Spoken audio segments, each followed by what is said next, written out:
I've seen some entitled people in my day, but this HOA Karen actually had the balls to call the cops on me for not giving her free gas from my own pump. Picture this level of insanity. I'm minding my own business, filling up my truck when Brenda Ashworth, think every nightmare neighbor rolled into one person, comes marching across my driveway like she's conducting a military inspection. This woman looks me straight in the eye and says, "Fill up my Range Rover, Marcus. As HOA president, I shouldn't have to pay for gas when residents have fuel available." When I said absolutely not, she whips out her phone and calls 911 like I just committed murder. "I need police assistance. This man is being hostile and threatening me." The smell of diesel mixed with pure desperation was thick in the air. Here's what made her 911 call the dumbest mistake of her entire life. She had absolutely no idea who she was really talking to. Where are you watching from? You're gonna love this. Let me introduce myself properly. The name's Marcus Kellerman, and I'm what you might call a guy who's seen some things. 52 years old, been through more career changes than most people have had jobs. Started in the military, logistics division, where I learned that preparation isn't just smart, it's survival. The metallic taste of MREs and diesel fumes became my daily routine for 20 years, moving supplies across 3 continents. That was before life threw me a curveball the size of a freight train. My wife Sarah battled cancer for 2 years. 2 long, expensive, soul-crushing years of treatments and hospital bills. When she passed last spring, I couldn't stay in our old house anymore. The creak of every floorboard held memories I wasn't ready to face. So I packed up, sold everything, and moved to Willowbrook Estates, a nice little subdivision where property was cheap and neighbors supposedly minded their own business. Or so I thought. Willowbrook's got about 200 homes, mostly decent folks who work honest jobs and want that suburban dream. Tree-lined streets, kids playing in yards, the whole Norman Rockwell fantasy. The HOA used to be run by a retired teacher named Mrs. Henderson who kept things sensible. Mow your lawn, don't paint your house purple, pay your dues. Simple stuff that actually made sense. Then came Hurricane Brenda. Brenda Ashworth moved here from some ritzy gated community where the average house costs more than a NASA rocket. Real estate agent, drives a Range Rover that gleams like a diamond and has that particular brand of entitlement that comes from never hearing no in her entire privileged existence. Within 8 months, she'd somehow conned her way into the HOA presidency on a platform of elevating standards and removing undesirable elements. Translation: ethnic cleansing for suburbia. I started noticing her pattern real quick. Violation notices to the Rodriguez family for excessive vehicle parking. They had 2 cars.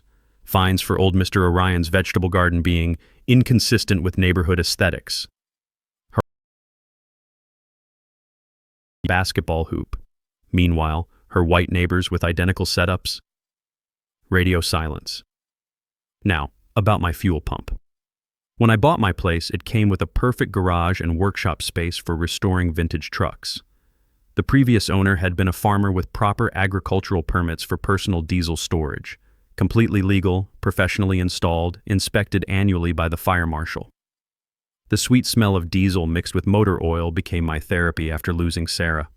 The pump setup is gorgeous, professional-grade equipment, safety features that exceed code requirements, clear private property signage. Cost me 15 grand to update, but during the last power outage, I was the only guy with reliable fuel for generators. Helped 3 elderly neighbors keep their medical equipment running.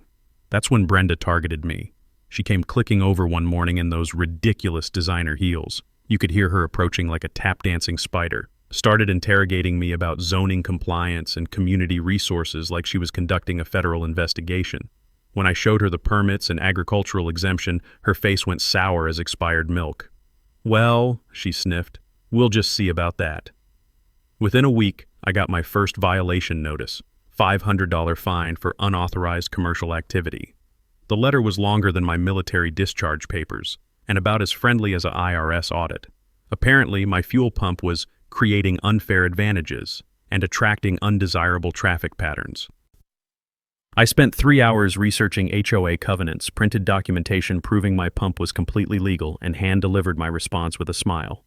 Figured I'd educated her, case closed. That's when I learned something important about entitled people. They don't want to be right, they want to win.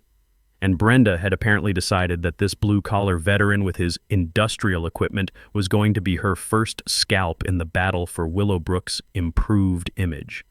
The acrid smell of her cheap perfume lingering in my driveway should have been my first warning. This woman was about to make my life very interesting. 3 days after I delivered my legal documentation, Brenda called an emergency HOA board meeting. Emergency. Like my fuel pump was about to explode and level half the county. The community center smelled like stale coffee and broken dreams, that distinctive mix of industrial carpet cleaner and decades of neighborhood drama.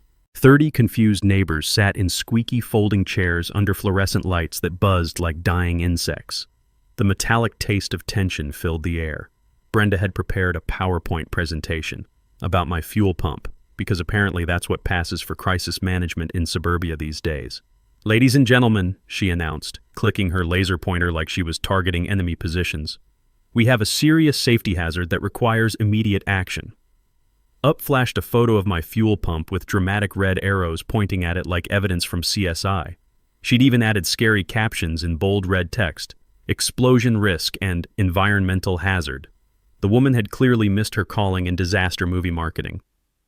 "This unauthorized commercial installation poses significant risks to our families, our children, and our property values," she declared with the drama of someone announcing the apocalypse. I raised my hand politely. "Ma'am, I provided documentation proving the floor recognizes only board members during formal presentations." She cut me off with a smile that could freeze hell itself. Here's where it got interesting. Brenda had actually done her homework, sort of. She'd researched fire codes and zoning ordinances, even pulled up some obscure county regulations about fuel storage. The problem was, she'd completely missed the agricultural exemptions that made my setup bulletproof legal. Back in my military days, we had a saying about officers who'd read half the manual and thought they knew everything. They were the most dangerous people on base because they had just enough knowledge to be confidently wrong. She spent 15 minutes describing disaster scenarios straight from bad action movies. Explosions leveling city blocks. Environmental contamination turning Willowbrook into Chernobyl. Insurance companies fleeing in terror. Property values crashing harder than the stock market in 1929. The crowd was eating it up like free cake at a church social. Neighbors who'd waved at me for months suddenly looked at me like I was cooking meth in my garage. The nervous shuffle of people shifting in cheap plastic chairs filled the room. "Therefore," Brenda announced with prosecutorial satisfaction, "I motion for an immediate $1,000 fine and 48-hour removal deadline. All in favor?" 4 hands shot up faster than rockets at Cape Canaveral. That's when I stood up. My chair screeched against linoleum like nails on a chalkboard, cutting through the silence. "Before you vote," I said in that calm tone 20 years of military service develops, "might I suggest reviewing actual facts instead of Hollywood fiction?" I walked forward carrying a manila folder thick as a phone book. The room temperature seemed to drop as Brenda realized I'd come prepared for war. "First," I said, pulling out official documents, "here's last month's Fire Marshal Safety Inspection Report. Passed with flying colors. Marshal Henderson noted my installation exceeds current safety standards by a significant margin." Murmurs rippled through the crowd like waves in a disturbed pond. "Second, here's my agricultural exemption paperwork, properly filed with the county and renewed annually for 3 years, completely legal under state and federal law."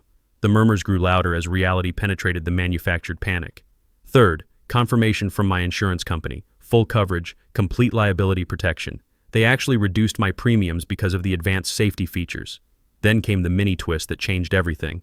"Oh, and Fire Marshal Henderson, he's sitting right there in the 3rd row. Jim, why don't you tell folks about these safety hazards that have Brenda so concerned?" Fire Marshal Jim Henderson stood up grinning like he'd won the lottery. "Folks, I've inspected hundreds of fuel installations in 30 years. Marcus's setup is textbook perfect. Hell, it's safer than most commercial gas stations if I'm being honest." The room exploded. Neighbors demanded explanations. Board members shuffled papers nervously. Someone actually started applauding. Brenda's face cycled through more colors than a mood ring having a seizure. Her desperation mixed with overpriced perfume created a nauseating cocktail. "Well," she stammered, voice cracking, "safety isn't the only concern. Property values, aesthetics, traffic patterns." "Actually," interrupted Dorothy Martinez, sweet elderly neighbor from 2 streets over, "during last winter's power outage, Marcus kept my husband Harold's oxygen machine running all night.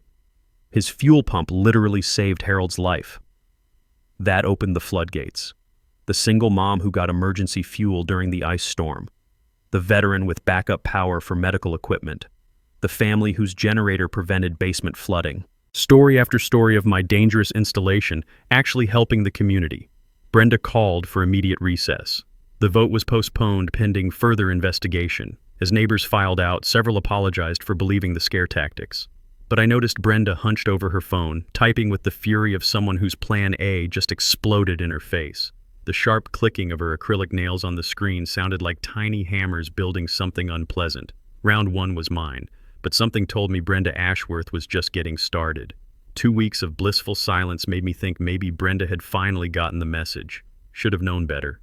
You don't back down a woman who considers designer handbags a constitutional right without serious retaliation.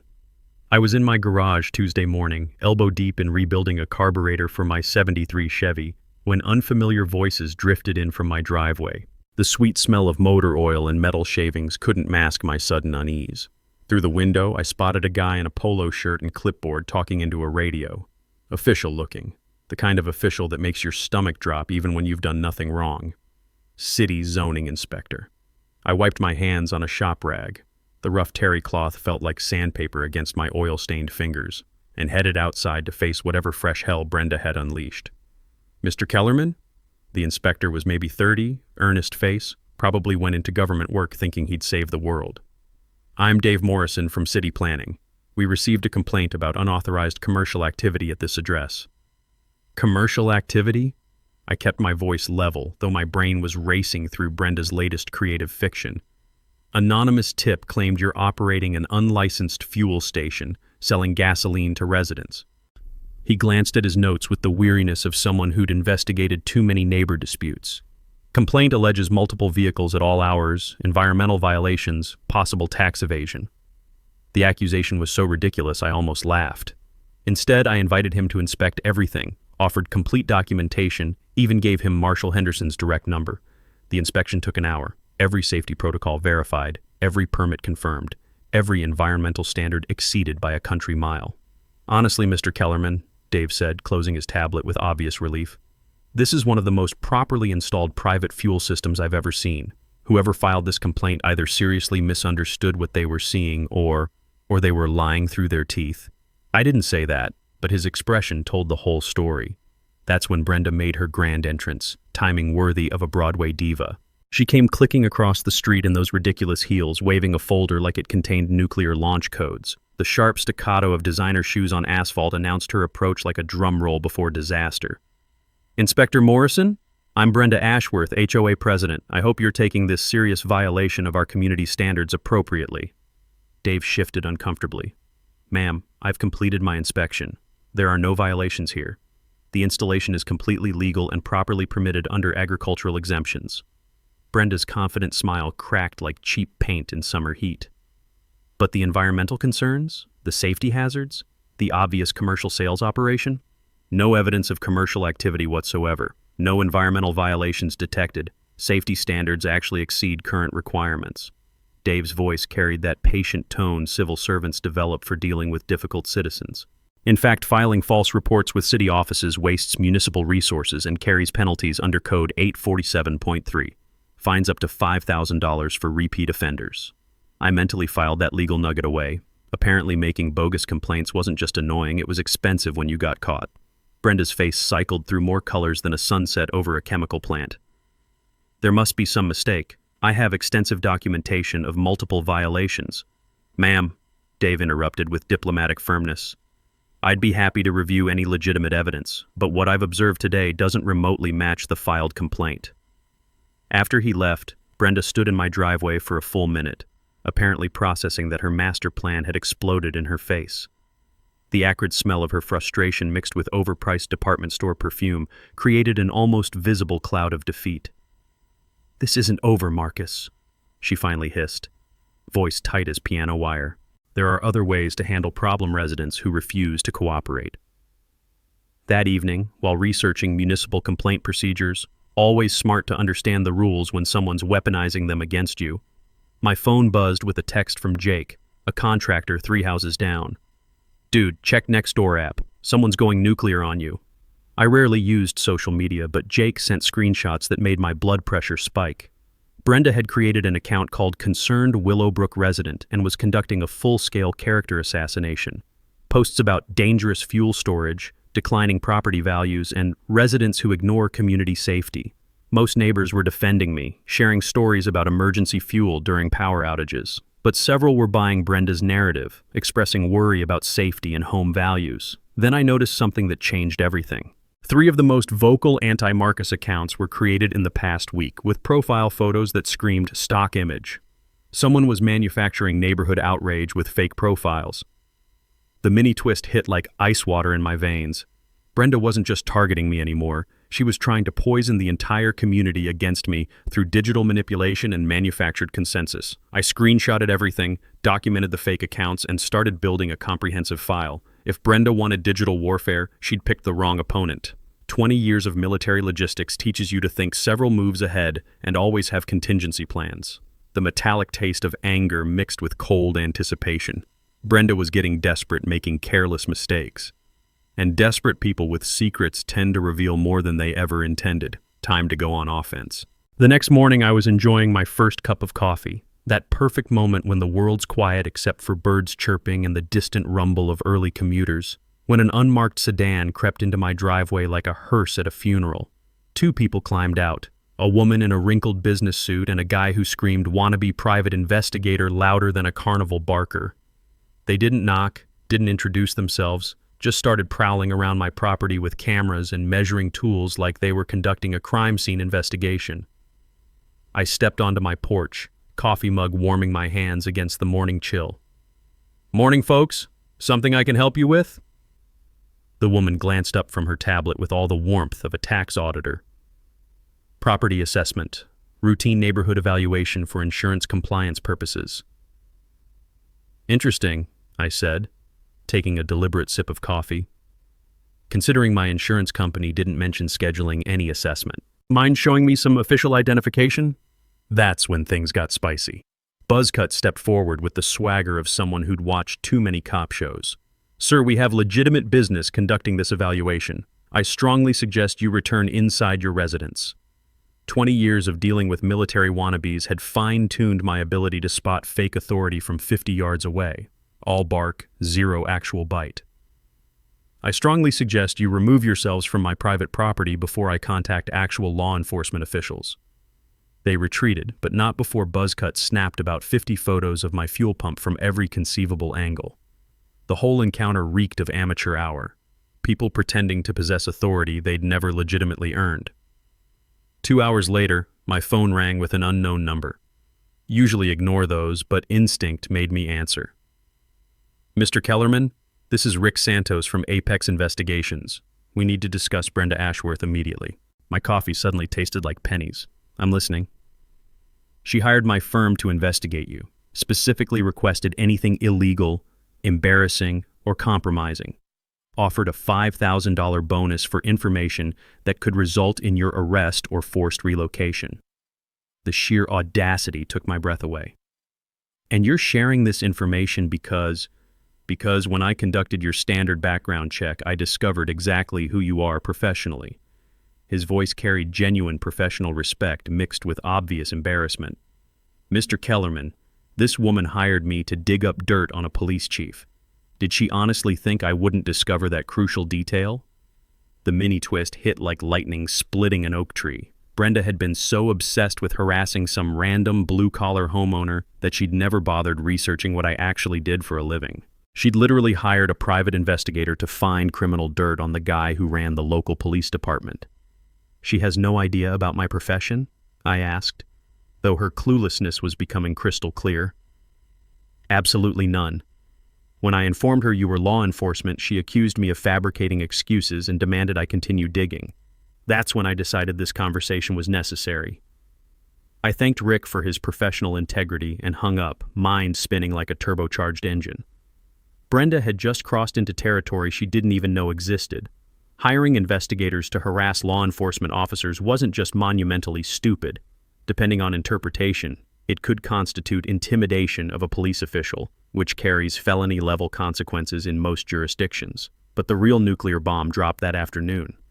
I was underneath my truck changing oil when dispatch called with news that made me nearly crack my skull on the undercarriage. "Chief, we've got a unique situation here. Someone filed a formal harassment complaint against you. Intimidation, stalking, abuse of authority." The metallic taste of disbelief mixed with motor oil residue in my mouth. "Who filed this complaint?" "Brenda Ashworth, 425 Maple Street, claims you've been conducting surveillance, making threatening gestures, using your police position to intimidate her family members." I had to laugh despite myself. This woman had just filed a completely fabricated police report against the actual police chief for behavior that existed solely in her overactive imagination. The irony was thick enough to serve at Thanksgiving dinner. "Route it through standard investigative channels," I instructed dispatch. "Assigned to Lieutenant Martinez, I'm recusing myself due to obvious personal involvement." "You certain, Chief? This complaint is transparently bogus." "That's precisely why we handle it by official protocol. Let proper investigation demonstrate it's bogus." Within 2 hours, Lieutenant Maria Martinez sat in my kitchen with digital recording equipment and official paperwork. Sharp, thorough, absolutely no-nonsense officer who'd earned her rank through excellent police work rather than political connections. "This is awkward as hell, Chief," she admitted, the rich aroma of fresh coffee mixing with lingering motor oil scents from my work clothes. "But I'm required to ask any validity to these stalking or intimidation allegations." "Maria, I've spoken directly to this woman exactly twice in the past month. Both occasions in public settings, both times with witnesses present, both conversations initiated by her." "Security footage available?" "Every angle documented. Motion sensors, timestamps, complete coverage." I showed her the relevant clips on my phone. "Ironically, she's trespassed on my property more frequently than I've appeared on public streets near her residence." And Maria reviewed the evidence, shaking her head with professional disgust. "Chief, I've investigated some spectacularly stupid false complaints, but filing fabricated charges against your own police chief, that requires Olympic-level stupidity." After Maria completed her investigation and left with a recommendation of unfounded complaint with evidence of harassment pattern, I sat on my porch with a cold beer, watching sunset paint Willowbrook's manicured lawns in golden light. Brenda had just committed the greatest strategic blunder of her entitled life. Time to stop playing defense. That weekend, I did what any reasonable person would do when dealing with escalating HOA harassment. I dove into public records. Call it professional curiosity, call it due diligence. When someone's targeting you this aggressively, you need to understand what you're really dealing with. Willowbrook's HOA financial records are public information, available online for any homeowner who bothers to look. Most people don't. Big mistake. I pulled up the last 8 months of expenses since Brenda took over, and what I found made my coffee taste like battery acid. The glow of my laptop screen felt harsh against my eyes as the numbers painted a picture uglier than I'd imagined. Legal consultation fees, $15,000 paid to Ashworth and Associates Legal Services. Ashworth, as in Brenda's maiden name, as in her brother-in-law's law firm that handles her personal real estate litigation. Landscaping contract, $8,200 to Premier Grounds Management, owned by Brenda's nephew Derek, a 22-year-old kid whose previous experience was mowing his mom's lawn twice a summer. Security consultation, $6,500 to Residential Safety Solutions, run by Brenda's cousin Mike, whose most recent job was hawking cell phone cases at the mall. Emergency roof repairs, $12,400 to Quality Construction Solutions, Brenda's other brother-in-law's outfit, despite the community center roof being installed just 3 years ago. The pattern was crystal clear, and it made my stomach turn. Every major HOA contract approved since Brenda's election had gone to her relatives, with prices inflated like balloons at a kid's birthday party. Total estimated theft, $47,000 in 8 months of systematic family enrichment. But here's what transformed this from sleazy to criminal. None of these family connections were disclosed to the board. Every vote was presented as competitive bidding with qualified contractors. Every approval came with Brenda's passionate speeches about fiscal responsibility and protecting homeowner investments. The bitter taste of anger filled my mouth as I realized what this really meant. During my military career, I'd seen this exact scam in government procurement, officials steering contracts to family while hiding relationships. It earned people federal prison sentences under laws designed to protect public money. In civilian life, it's called conflict of interest concealment. And when you're handling other people's money in a fiduciary capacity, it becomes felony embezzlement. My hands trembled as I printed the evidence, thinking about who was really getting robbed here. Elderly Mrs. Orion, living on Social Security, dutifully paying HOA fees while Brenda's family got rich. Young military families stretching budgets to afford Willowbrook, unknowingly funding criminal conspiracy. Single mothers working 2 jobs, trusting their HOA president to spend their money responsibly. This wasn't about my fuel pump anymore. Brenda had been systematically stealing from the most vulnerable people in our community while harassing anyone who might threaten her operation. The legal framework was bulletproof. HOA board members have fiduciary duty identical to corporate executives managing shareholder money. Concealing conflicts while approving inflated family contracts constitutes embezzlement, fraud, and breach of fiduciary duty. In our state, that's a Class C felony, with potential federal wire fraud charges if payments crossed state lines electronically. I couldn't investigate this myself due to personal involvement, but I could damn sure deliver it to people who could. The district attorney's office runs a white-collar crime unit that eats this kind of systematic fraud for breakfast. The beautiful irony was almost overwhelming. While Brenda had been filing false police reports and hiring investigators to harass me, I'd discovered she was running a family embezzlement scheme that could land her in federal prison for up to 20 years.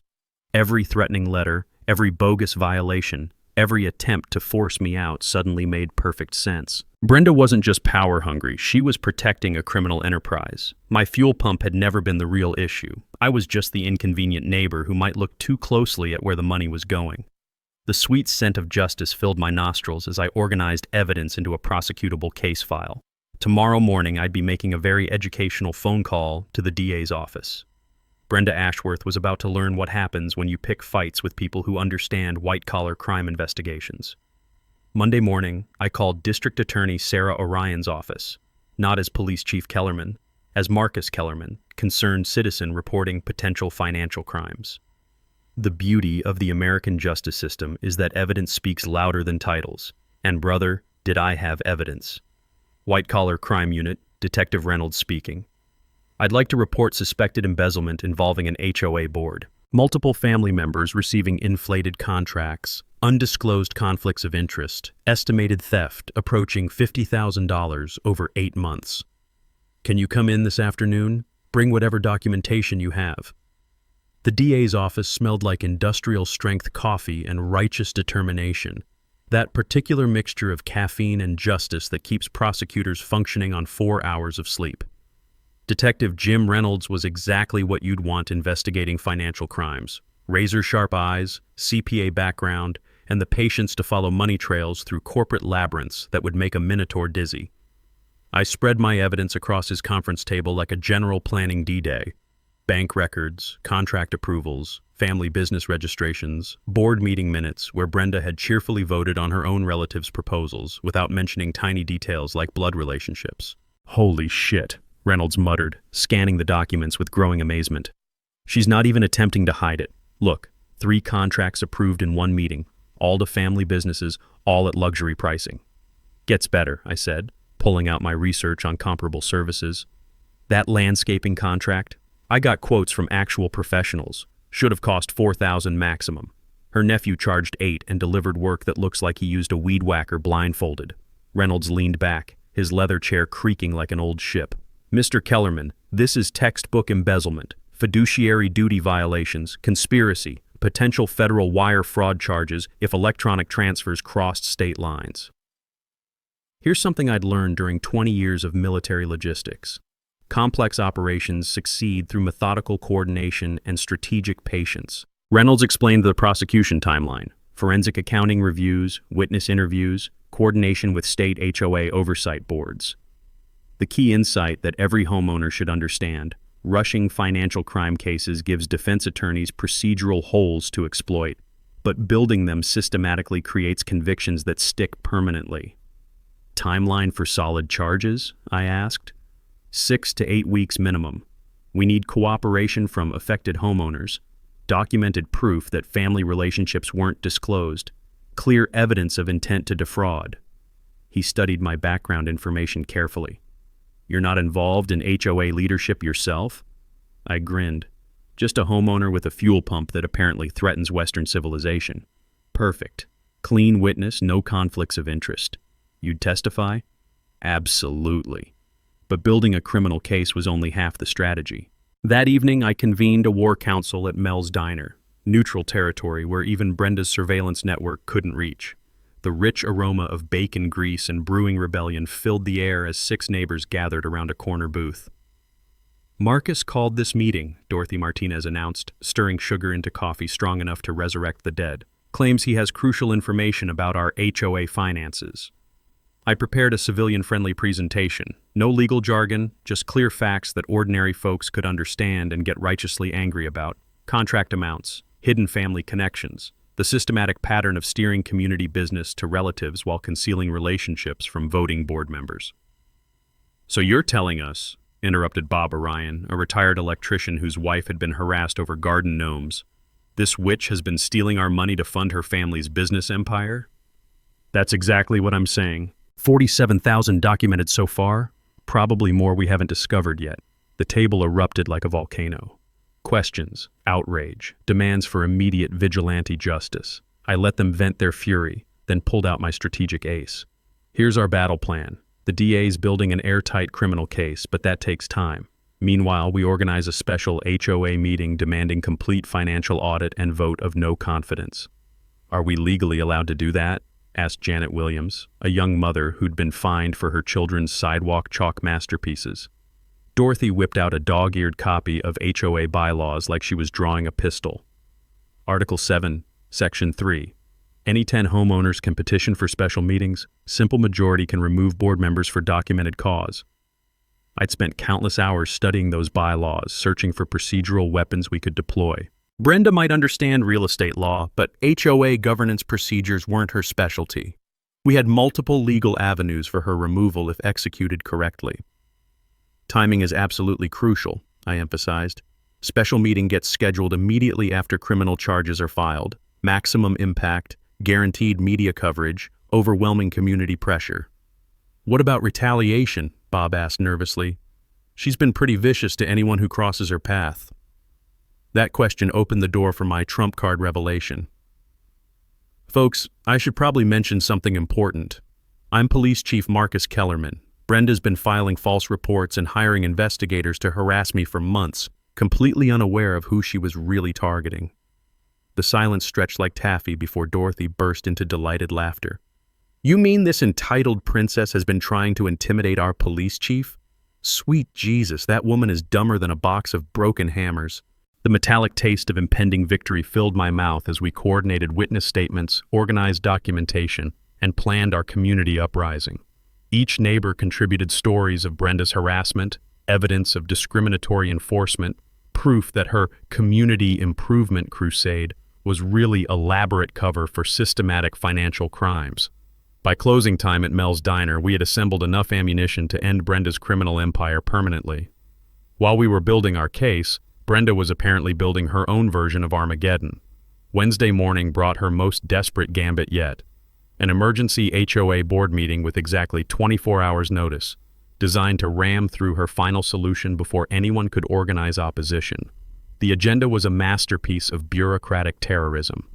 Emergency safety resolution, immediate removal of hazardous fuel storage, and imposition of community safety deposit. Translation: pay us $10,000 or we'll have your fuel pump destroyed by force. I arrived at the community center to find chaos. Brenda had stacked the deck with every ally, favor seeker, and scared neighbor she could intimidate into attendance. The smell of fear and cheap perfume hung in the air like fog over a swamp. Ladies and gentlemen, Brenda announced with the authority of someone who'd clearly lost her mind, we're facing an imminent safety crisis that requires immediate action. She'd brought props this time, a briefcase full of what she claimed were federal safety reports, proving my fuel pump violated 17 different regulations. Expert testimony from her brother-in-law's environmental consultant. Even a PowerPoint presentation with dramatic photos of industrial accidents that had nothing to do with properly installed residential fuel storage. According to these federal findings, she declared, waving around documents that looked official enough to fool people who'd never seen actual federal paperwork. Mr. Kellerman's installation poses immediate risk of explosion, environmental contamination, and potential terrorism concerns. Terrorism concerns. The woman had actually played the terrorism card over a legal fuel pump in suburban Ohio. The audacity was breathtaking even by Brenda's standards. Therefore, I motion that we impose an immediate $10,000 safety compliance deposit, with full fuel system removal required within 48 hours. Failure to comply will result in legal action and forced removal at owner's expense. Bob Orion raised his hand tentatively. Brenda, didn't the fire marshal already approve this installation? Fire marshals aren't qualified to assess federal terrorism protocols, she snapped back with the confidence of someone making things up as she went along. This requires specialized expertise that local officials simply don't possess. That's when I realized the mini twist that changed everything. Brenda wasn't just trying to force me out anymore. She was trying to create a legal precedent for emergency assessments without board approval. $10,000 from me today, then safety deposits from anyone else who crossed her. She was essentially creating a slush fund for unlimited extortion. I stood up slowly, letting the squeaky chair announce my presence. Before this vote proceeds, I'd like to request copies of these federal reports for independent verification. Brenda's smile faltered like cheap paint peeling. The documents contain sensitive security information that can't be shared with unauthorized persons. Unauthorized persons? I'm a homeowner. This is my money you're voting to confiscate. The board has reviewed the materials thoroughly. That's sufficient for procedural requirements. Here's something every homeowner should know. When someone claims documents are too sensitive to share with people affected by their contents, those documents either don't exist or contain information that contradicts the claims being made. It's the oldest scam in bureaucratic history. Actually, I said, pulling out my phone, I'd like to call the Federal Environmental Protection Agency to verify these protocols. Should just take a minute. The color drained from Brenda's face like water from a broken sink. That's not necessary. The board has already verified. EPA Emergency Hotline, this is Agent Morrison, came the voice through my speakerphone. I'd called ahead and arranged this little demonstration with a friend from my federal law enforcement contacts. Agent Morrison, this is Marcus Kellerman in Willowbrook, Ohio. We're dealing with an HOA claiming federal terrorism protocols require immediate removal of a legally installed residential fuel pump. Could you verify if EPA has any such requirements? Sir, the EPA has no protocols requiring removal of properly permitted residential fuel storage. Terrorism assessments are handled by Homeland Security, and they don't regulate private fuel pumps unless they exceed commercial quantities. The room erupted. Neighbors who'd been scared into supporting Brenda's motion suddenly realized they'd been fed premium-grade bullshit. Board members started demanding to see the federal reports that apparently didn't exist. Furthermore, Agent Morrison continued helpfully, anyone claiming to possess federal terrorism documents without proper security clearance could be violating national security laws. Brenda looked like she was about to faint. The briefcase full of fake federal reports suddenly seemed very heavy in her hands. We need to postpone this vote pending further review, she stammered, gathering her props like a stage magician whose tricks had been exposed. Actually, called out Dorothy Martinez from the back, I motion that we postpone all votes pending a complete financial audit of HOA expenditures, specifically the landscaping contracts, legal fees, and consulting payments approved since January. The motion carried unanimously. Even Brenda's allies weren't stupid enough to oppose financial transparency when the alternative was being associated with fake federal documents. As the meeting dissolved into chaos, I noticed Brenda huddled with her phone again, typing frantically. The metallic clicking of her nails sounded like a telegraph operator sending desperate messages to the Titanic. She'd just committed her biggest mistake yet, attempting to defraud the entire HOA using fabricated federal documents. That wasn't just embezzlement anymore. It was mail fraud, wire fraud, and potentially federal terrorism statute violations. The taste of complete victory was getting stronger by the hour. Thursday morning brought the sweet smell of desperation wafting across the street. I was enjoying coffee on my porch when I noticed unusual activity at Brenda's house. Boxes being loaded into her Range Rover, important-looking papers being shredded in industrial quantities, and what appeared to be a family meeting that looked more like a crisis intervention. My phone buzzed with a text from Detective Reynolds. Charges filing Monday. Keep your head down until then. Fat chance. Brenda wasn't going quietly into that good night. By noon, she'd launched her nuclear option. a full-scale character assassination campaign that would have impressed Joseph Stalin. Flyers appeared on every doorstep claiming I was under federal investigation for terrorist activities. Social media posts alleged I was stockpiling dangerous chemicals for unknown purposes. Anonymous tips flooded City Hall claiming everything from illegal weapons storage to operating a meth lab. The woman had completely lost her mind, but she was losing it strategically. Every false accusation was designed to make me look dangerous, while positioning her as the brave whistleblower protecting community safety. It might have worked against someone without law enforcement experience. Unfortunately for Brenda, I understood exactly how evidence chains work. I spent the afternoon documenting every lie, screenshotting every fake social media post, recording every phone threat that came through my office. The beautiful thing about desperate people is they create evidence faster than crime labs can process it. But her masterstroke came Thursday evening. A surprise visit from Child Protective Services, claiming anonymous reports that I was exposing neighborhood children to hazardous materials. The caseworker was professional, apologetic, and clearly embarrassed by the obvious false report, but she had to follow protocol. Mr. Kellerman, I'm required to inspect any property where chemical storage might endanger children. You understand this is just procedure? Absolutely. Would you like to see my permits, safety inspections, and insurance documentation first, or should we start with the physical inspection? 20 minutes later, she closed her tablet with obvious relief.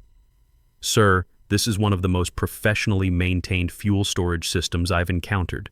Whoever filed this report either seriously misunderstood what they were reporting or they were lying to waste taxpayer resources and harass a citizen. I can't speculate about motives, but filing false CPS reports carries serious penalties under state law. Another legal nugget for my growing collection. False reports to Child Protective Services aren't just harassment. They're felony charges in most states, especially when filed maliciously to intimidate someone.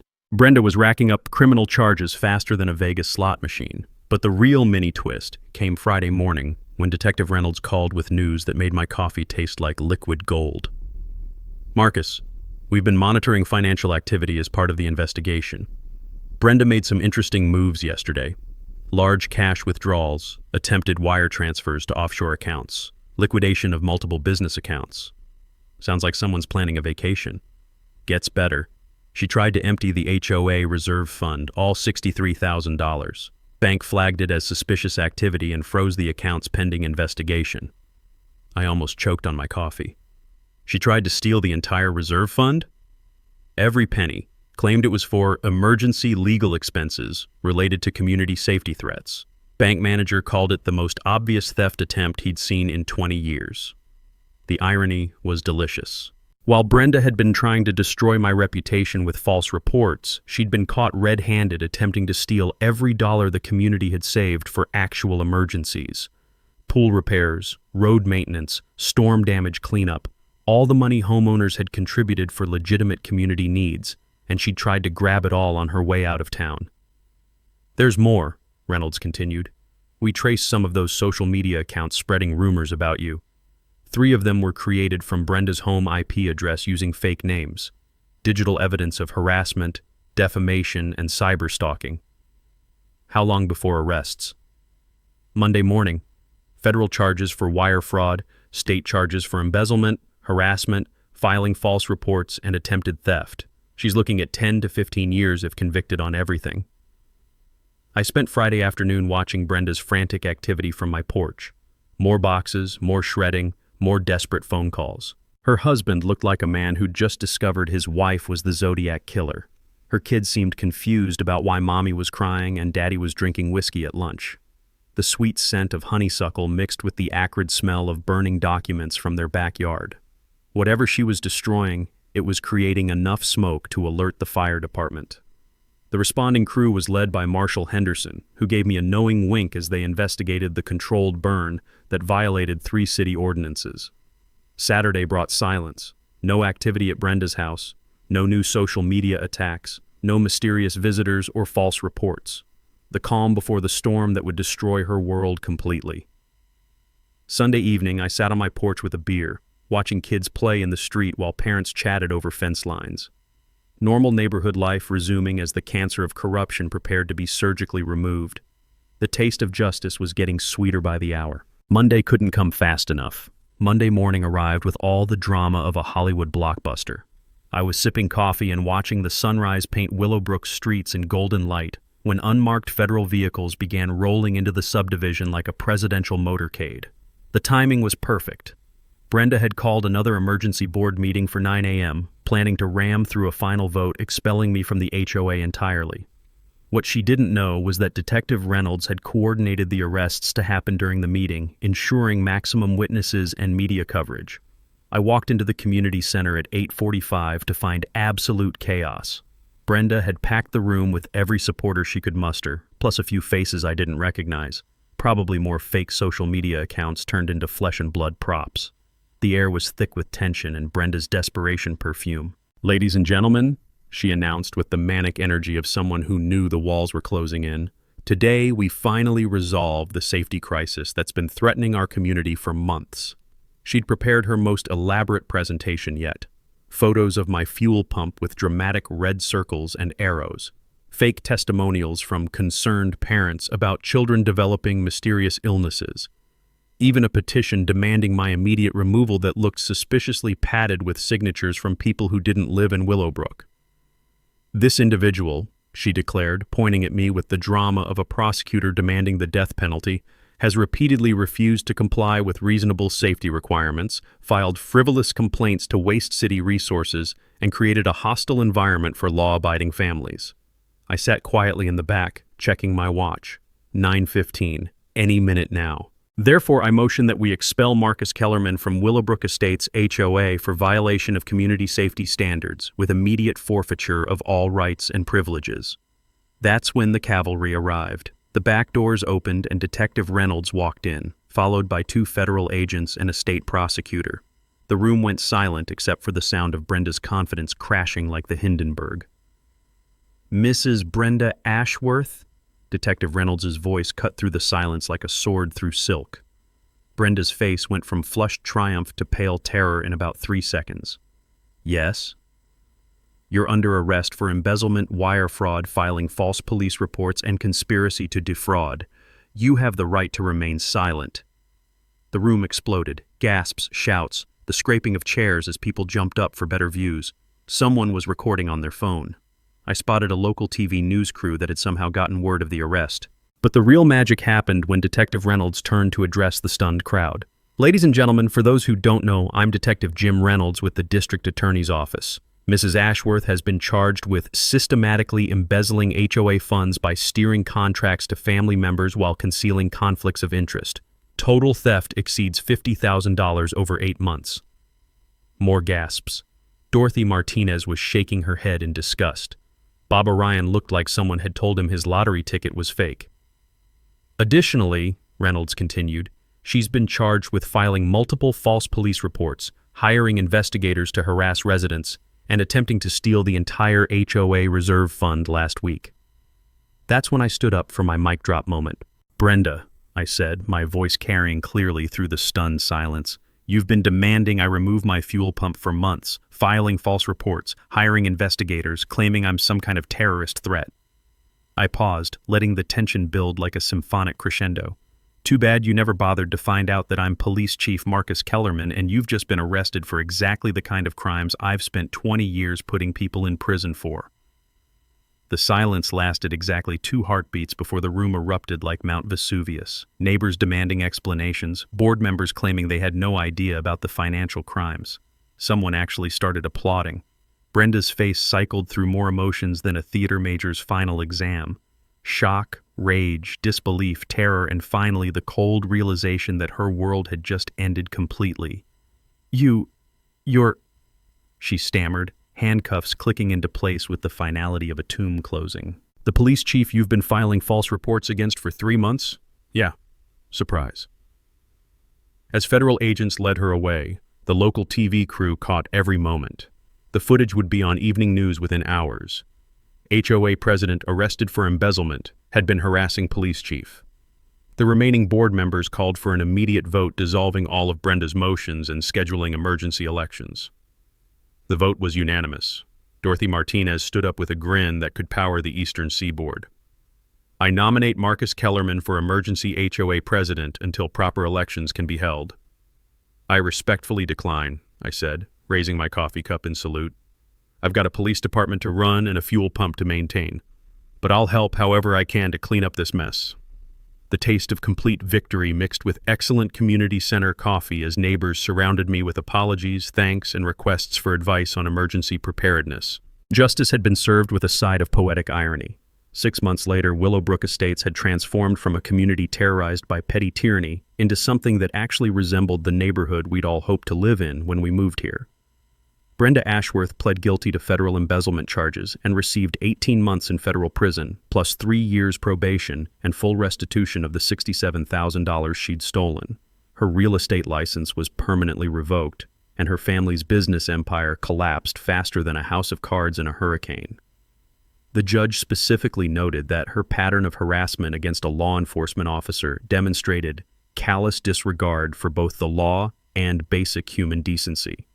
The money was returned to the HOA within 60 days, and we put it to work immediately. New playground equipment for the kids, road repairs that were actually needed instead of imaginary, a community emergency fund that helped 3 families during the tornado season. But the real transformation was cultural. The new HOA board, led by Dorothy Martinez, operated with radical concepts like transparency, accountability, and treating neighbors like human beings instead of potential violations. Meeting minutes were published online, contracts were competitively bid, board members who had conflicts of interest actually disclosed them instead of hiding behind fake documentation. My fuel pump became something of a neighborhood celebrity.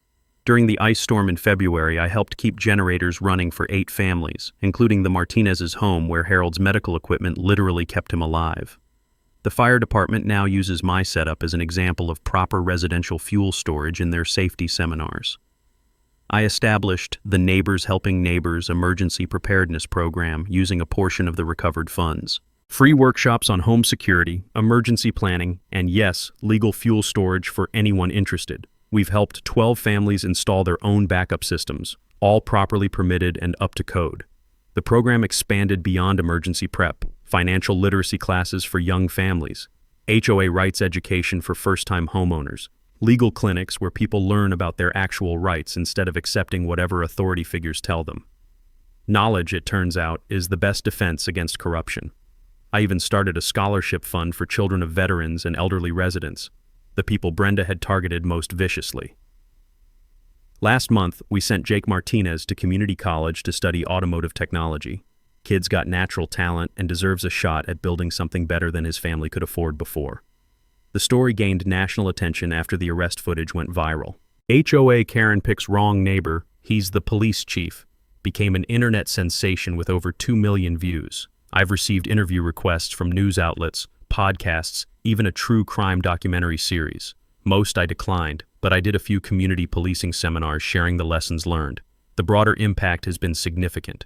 State legislation now requires HOA board members to undergo basic training on fiduciary duty and conflict of interest disclosure. The Willowbrook provisions mandate independent auditing for HOAs managing over $50,000 annually. 3 other states have passed similar reforms. Federal task forces are investigating HOA corruption nationwide, using our case as a template for identifying the warning signs. Turns out Brenda wasn't unique, just uniquely stupid about who she chose to target. Personally, this whole experience taught me something about community policing that 20 years of badge work hadn't. Sometimes the most important law enforcement happens when you're not wearing a uniform, just standing up for what's right as a citizen and neighbor. I remarried last spring. Dorothy's granddaughter Sarah moved back to town after her divorce, and we discovered that fighting corruption together creates bonds stronger than traditional dating ever could. She's a paralegal who helps run our legal clinics and keeps me honest about proper procedural protocols. The kids love my workshop, and I'm teaching them emergency preparedness skills their urban father never knew existed. We're planning to expand the house, including a larger emergency preparedness center that can serve as a community resource during disasters. Properly permitted, of course, with full disclosure to all relevant authorities. Life in Willowbrook has become what suburban communities should be. Neighbors helping neighbors, transparent governance, and shared responsibility for collective well-being. The American dream, minus the nightmare of petty corruption. And my fuel pump? still running perfectly, still legal, still helping people when they need it most. If you've got HOA horror stories, drop them in the comments below. I want to hear how communities are fighting back against corruption and abuse. And hey, smash that subscribe button for more justice porn stories like this one, because unfortunately, there are way too many Brendas out there who need to learn that actions have consequences. Sometimes karma needs a badge to get the job done right.